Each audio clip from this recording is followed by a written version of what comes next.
Hey yo, selamat datang kembali di Zona Nyantai.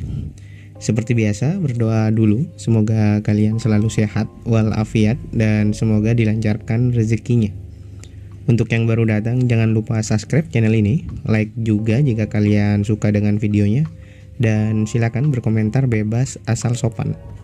Oke, terima kasih. Semoga kalian terhibur dengan video kali ini. Di cerita sebelumnya, Jiang Han yang sudah menduga dari awal jika Ruksue memiliki Swanshin Linglong dalam dirinya ternyata benar. Saat ini Jiang Han mengetahui jika energi tersebut telah bangkit dan akan sangat berbahaya jika energi tersebut tidak ditekan karena bisa meledak dan membunuh Ruksue kapan saja. Dua kepala suku bandit Hefengza yang masih tersisa dicegah oleh Ruksue sebelum memasuki gerbang kota Piaksue. Mereka pun dihabisi oleh Ruksue sebelum niat jahat mereka dijalankan. Jiang Han juga mulai bergerak. Dia memulai rencananya dengan mengirimkan wanita yang mirip pria dengan tubuh kekar ke dalam kamar kroco-kroco kelompok Tianxing. Cerita kali ini dimulai di keesokan paginya setelah Jiang Han menjalankan rencananya. Terlihat beberapa orang, entah itu wanita apa bukan, intinya bukan wanita cantik. Mereka saling bertegur sapa setelah menjalankan tugas dari Jiang Han, yaitu melayani orang dari kelompok Tianxing. Karena mungkin tidak ada satupun wanita cantik dan adanya hanya wanita bertubuh kekar dan gemuk, jadi beginilah kondisi mereka di pagi hari.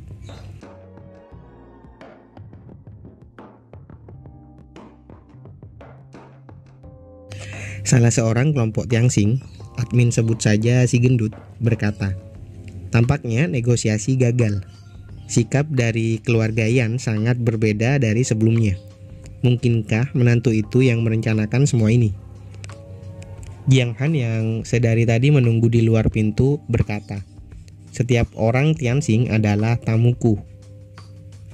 Apakah ada kesalahpahaman semalam? Atau mungkin para wanita cantik tidak dengan nyaman melayani para tamu terhormat dari Tianxing? Apakah kau menyebut monster-monster semalam sebagai wanita cantik? Jiang Han menjawab, aku tidak tahu apakah mereka cantik atau tidak.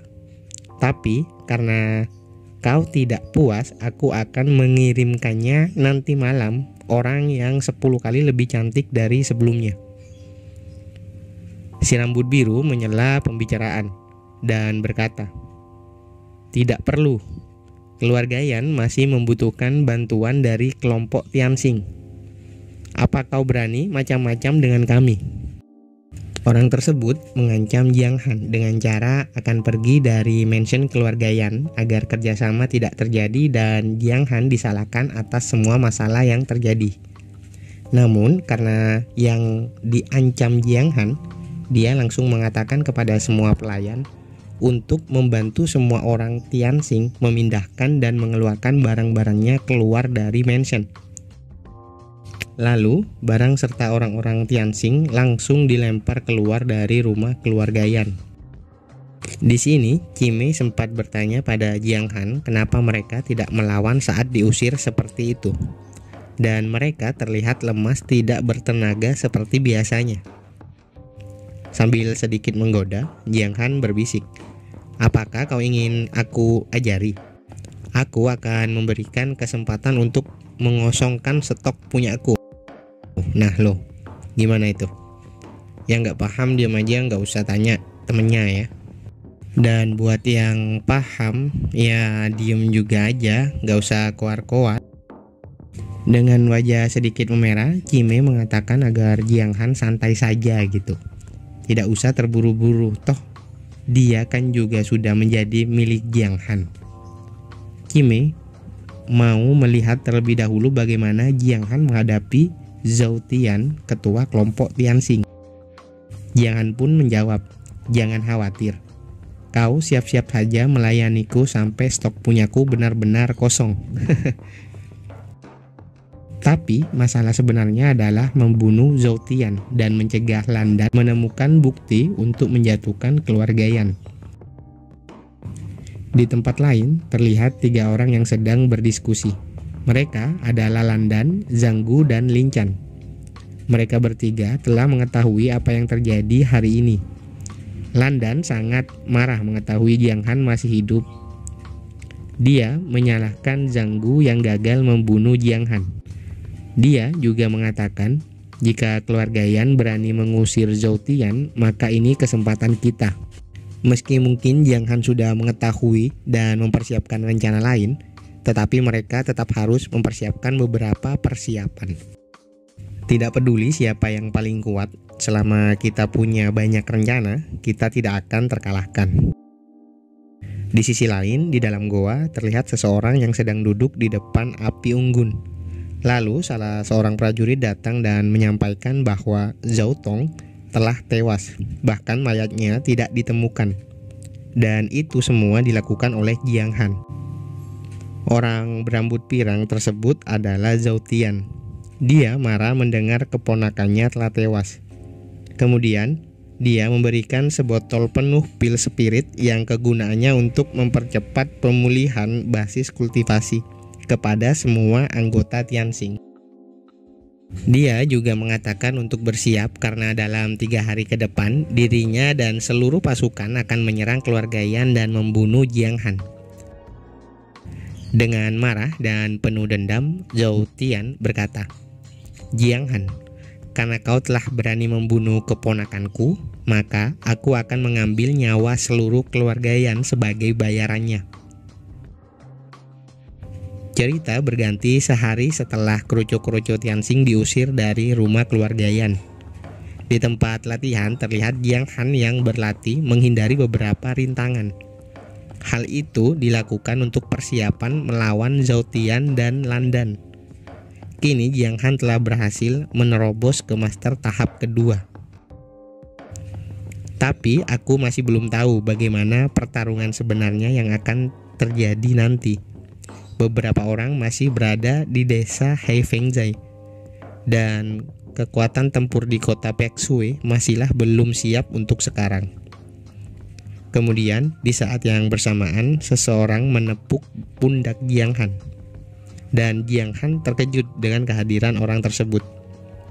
"Apakah kau tidak merindukanku?" tanya orang tersebut. Jiang Han berkata, "Oh, ternyata kau juga ada di sini ya."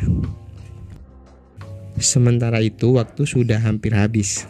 Semua orang bersiap untuk pertempuran yang akan terjadi sebentar lagi. "Ketemu," ujar jari Cime. Cime ditugaskan Jiang Han pergi ke pegunungan Black Rock. Ternyata di sana juga ada Linchan yang sedang bersiap berhadapan dengan salah satu monster buas. Di sisi lain, Zhou Tian menerima laporan dari salah satu prajuritnya bahwa basis kultivasi semua orang sudah pulih dan beberapa juga telah meningkat. Sambil berteriak, Zhou Tian berkata, "Bersiaplah, kita akan berangkat besok dan habisi keluarga Yan tanpa sisa." Cerita berganti di keesokan harinya. Orang-orang di kota Pekshue menjalankan rutinitas seperti biasa di depan rumah keluarga Yan. Namun hal itu berubah saat kelompok Tianxing tiba di sana. Semua orang tampak menghentikan rutinitas mereka dan berkumpul. Mereka penasaran apa yang akan dilakukan kelompok Tianxing setelah kemarin orang-orangnya diusir keluar dari rumah keluarga Yan oleh Jiang Han. "Pertunjukan yang menarik akan segera dimulai rupanya," ujar Landan dari atas sebuah rumah tidak jauh dari mansion keluarga Yan. Dia sudah merencanakan sesuatu dan menunggu waktu yang tepat untuk membungkam keluarga Yan beserta Jiang Han. Tepat di depan kediaman keluarga Yan, Zhou Tian berteriak meminta tuan kota untuk keluar dari kediamannya dan segera menemui dirinya. Salah seorang anggotanya yang berambut biru mengusulkan jika keluarga Yan tidak keluar menemui mereka, maka lebih baik untuk semua orang menerobos masuk dengan paksa. Tidak beberapa lama kemudian, keluarlah pentolan-pentolan keluarga Yan, tuan kota, Ruxue, Xiang'er, dan tentu saja Babang Jiang Han. Di sini Tuan Kota menanyakan maksud kedatangan Zhao Tian dengan seluruh kelompoknya. Sebelum melanjutkan, admin kasih sedikit penjelasan terlebih dahulu ya. Jadi jika di awal Jimmy menceritakan bahwa kelompok Tianxing ini beranggotakan lebih dari 5.000 orang. Nah, yang sekarang berselisih hanya sebagian saja atau segelintir saja. Oke, lanjut ke cerita. Di sini si gendut memanfaatkan banyak orang yang sedang berada di sana untuk memprovokasi keluarga Yan atau penguasa kota pihak Sui. Zhao Tian berteriak mengatakan jika tuan kota sangat memanjakan menantunya untuk membunuh keponakannya Zhao Tong. Dia berteriak dengan alasan agar seluruh orang di kota pihak Sui beranggapan buruk pada tuan kota. Benar, ikuti permainannya. Situasinya hampir memanas, gumam Jiang Han dalam hati, sambil menaburkan sesuatu. Karena tidak ada penjelasannya, jadi admin juga tidak paham apa yang Jiang Han keluarkan. Sementara admin sebut asap hitam ya, cairan hitam lah maksudnya. Jiang Han juga mengatakan bahwa dirinya tidak akan berani membunuh orang-orang dari Tianxing. Bahkan dirinya dengan tulus telah menghibur mereka semalam. Jadi bisa dikatakan jika tuan rumah atau keluarga Yan dan tamunya senang. Akan tetapi si gendut dan kroco-kroco lainnya menuduh Jiang Han menipu dan tetap menganggap jika Jiang Han lah yang telah membunuh Zhao Tong. Hei, kenapa kalian memalingkan dan menyangkalnya? Jelas kalian menikmati saat itu. Pada saat itu Zhao Tong baik-baik saja loh. Jika kalian tidak percaya, lihat saja ini, ujar Jiang Han sembari melemparkan banyak gulungan. Semua orang pun berebut karena penasaran dengan isi gulungan tersebut, sekaligus ingin mengetahui kebenaran yang terjadi dengan kematian Zhao Tong. Si gendut dan teman-temannya langsung memasang wajah suram ketika melihat isi gulungan yang dilempar oleh Jiang Han. Jadi, isi gulungan tersebut sejenis gambar saat mereka dilayani semalam oleh orang-orang Jiang Han yang seperti laki-laki. Tetapi, bukan foto. Kan tidak mungkin di zaman itu ada kamera gitu. Tapi yang jelas itu gambar. Nah, dari situ, hati penduduk kota pihak Sui mulai berbalik dan mendukung tuan kota yang sudah dianggap melayani tamu dengan baik. Orang-orang kota pihak Sui juga menganggap kelompok Tianxing sudah memfitnah keluarga Yan dan juga menganggap mereka tidak tahu malu. Perubahan suasana yang direncanakan Jiang Han pun membuat Zhao Tian sangat marah. Zhao Tian berteriak mengatakan untuk Jiang Han menjelaskan di mana keponakannya Zhao Tong dan orang-orang yang tewas di rumah keluarga Yan. Tanpa ragu, Jiang Han segera menunjuk si gendut dan menuduh bahwa si gendutlah yang membunuh Zhao Tong. Sambil berkeringat dingin, si gendut mencoba menjelaskan. Tetua, masalahnya Zhao Tong jatuh cinta pada seorang pelayan di keluarga Yan. Alhasil, dia mengejar-ngejar pelayan tersebut dan mungkin Jiang Han melihatnya saat itu dan belum selesai si gendut menyelesaikan kalimatnya. Jiang Han memotong dan berkata, "Omong kosong. Bukankah kau juga menyukai gadis pelayan itu dan tidak ingin Zhao Tong memilikinya? Kau juga mengatakan jika dirimu kesal pada Zhao Tong di perjamuan bersamaku saat itu. Kau bahkan memberitahuku bahwa tetua Zhao Tian memiliki beberapa tai lalat di dadanya." Di sini Jiang Han terus memprovokasi Zhao Tian agar membuka bajunya dan menunjukkan tubuhnya di depan semua orang. Bukan provokasi tanpa alasan. Jiang Han memang sudah merencanakan ini semua sebelumnya. Perdebatan saling serang argumen terus terjadi. Dan puncaknya saat Zhao Tian meminta Jiang Han untuk membuktikan kebenaran perkataannya yang mengatakan jika si gendutlah pelaku pembunuhan atas Zhao Tong. Lalu Jiang Han memanggil si pelayan yang dikatakan si gendut, dan yang keluar adalah orang ini. Dia memberi kesaksian kedekatannya dengan si gendut. Tentunya ini semua sudah masuk dalam rencana Jiang Han.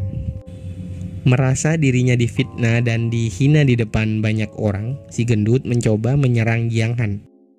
Namun sambil terus berakting, Jiang Han bersembunyi di balik Zhao Tian. "Apa yang kau lakukan? Menjauhlah dariku," ujar Zhao Tian. Segera setelahnya, Zhao Tian mendorong Jiang Han sampai Jiang Han terdorong beberapa langkah ke belakang. Di sini, Jiang Han berhasil merobek baju bagian depan Zhao Tian, sehingga tubuhnya sedikit terlihat. Sekarang, semua mata tertuju pada Zhao Tian, karena di tubuh Zhao Tian terdapat tanda dari pemberontak kekaisaran. Suatu pola rahasia yang dibuat oleh beberapa orang yang memberontak pada kerajaan atau kekaisaran. Zhao Tian juga sangat kaget mengetahui jika tubuhnya memiliki pola kerakusan. Dia mengatakan bahwa jelas-jelas pagi tadi tidak terdapat pola tersebut di tubuhnya. Jadi, sejak kapan itu terjadi? Jiang Han berteriak. Tidak heran dia tidak berani membuka pakaiannya. Tidak heran juga mereka sengaja menjebak keluarga Yan. Ayo cepat kepung mereka, bunuh para pemberontak itu. Sungguh trik yang sangat licik. Teruslah berharap siapa yang berani mengusirku. Serang, bunuh mereka semua, ujar Zhao Tian menyuruh semua prajuritnya untuk menyerang. Dengan begitu, pertempuran antara kelompok Tianxing dan keluarga Yan dimulai. Sebelum Jiang Han berhadapan dengan Zhao Tian, dirinya berteriak memanggil saudara Wei. Lakukan, aku akan menambah bayarannya. Untuk kau saudaraku, aku akan mengulur waktu dengan menghadapi Zhao Tian, ujar orang yang baru muncul membantu Jiang Han. Orang tersebut adalah Wei yang sebelumnya bertemu di aliansi Bloodblade untuk mendaftar. Jika kalian lupa, si Wei ini mempunyai hutang karena kalah dalam taruhan bakat sebelumnya. Dengan begitu, Jiang Han pun tersenyum senang karena si Wei akan menahan dan memberi Jiang Han waktu melawan kroco-kroco lainnya. Kemudian, 3 orang menyerang Jiang Han. 2 di antaranya berada di ranah master tahap kedua dan 1 lainnya berada di ranah master tahap kelima. Belum sempat mereka bertiga menyerang Jiang Han, seseorang terlebih dahulu menyerang dan melukai salah satu dari ketiga orang tersebut. Itu adalah tuanku. Lawan kalian adalah aku, ujar Xiang Er, yang juga mulai masuk dalam pertarungan. Ruxue juga telah bersiap dengan jurusnya. Berhenti bergerak ke arah suamiku. Lawan kalian adalah aku, ujar dari Ruxue yang membuat beberapa orang Tianxing kakinya membeku dan tidak bisa bergerak. Tidak mau kalah, si gendut dan 2 temannya juga bergerak melesat ke arah Jiang Han. Bunuh Jiang Han. Istrinya akan menjadi milik kita setelah Jiang Han mati. Asal kalian tahu saja, mereka yang mengatakan hal seperti itu biasanya sebentar lagi akan terkubur dalam tanah, ujar Jiang Han yang sudah bersiap untuk melawan 3 orang tersebut. Oh iya, admin lupa. Jadi untuk Zhao Tian ini ada di ranah Grandmaster tahap 5 dan si Wei yang membantu Jiang Han berada di tingkat Grandmaster tahap pertama. Di sini Zhao Tian bertanya, mengapa orang seperti Wei yang cukup kuat bersedia membantu Jiang Han? Sambil sedikit menangis, Wei berkata, aku tidak bodoh untuk melawan orang kuat sepertimu, tetapi aku harus melakukannya karena diriku kalah taruhan, dan aku harus membayar 200.000 koin emas padanya. Meski Wei tidak mampu mengalahkannya, dia tetap mencoba bertahan dan mengulur waktu untuk Jiang Han membereskan anggota Tianxing lainnya. Sebenarnya si Wei datang ke kota Piaxue untuk mengunjungi Jiang Han. Namun karena kedatangannya tepat sebelum pertempuran akan terjadi, maka Jiang Han memanfaatkan Wei untuk ikut dalam pertarungan dan membantu Jiang Han dengan iming-iming memberikan sejumlah uang pada si Wei untuk meringankan hutangnya pada Jiang Han. Dengan mode naga leluhur, Jiang Han berkata, aku minta maaf, sepertinya aku terlalu cepat menyelesaikannya. Zhao Tian terkejut melihat transformasi Jiang Han. Dia baru mengetahui jika Jiang Han memiliki dan dapat menguasai keturunan darah naga kuno. Dia juga melihat beberapa dari prajuritnya yang sudah mati di tangan Jiang Han. Di tempat lain, Zhang Gu dan Lan Dan sedang menyaksikan pertempuran tersebut. Zhang Gu menanyakan kebenaran Zhou Tian sebagai pemberontak pada Lan Dan. Namun, Lan Dan menjelaskan bahwa itu semua adalah trik dari Jiang Han dengan menggunakan cairan hitam yang Jiang Han gunakan sebelum pertarungan dimulai. Cairan hitam tadi yang tercampur dengan udara di sekitar dapat membantu seseorang dengan kekuatan jiwa untuk memanipulasi lalu menggambar tato keserakahan di tubuh Zhou Tian. Mereka tetap akan berdiam diri menunggu waktu yang tepat untuk mengeluarkan bukti atas pembunuhan pangeran kerajaan sebelumnya. Di sini mereka masih belum tahu siapa orang yang menggunakan kekuatan jiwa. Mereka masih menganggap orang tersebut adalah ahli atau master jiwa yang melindungi keluarga Yan dari sisi yang tidak terlihat. Mereka juga masih ingin menunggu kemunculan master jiwa tersebut. Ya, seperti yang kita semua tahu bahwa orang tersebut atau master jiwa itu adalah Jiang Han itu sendiri.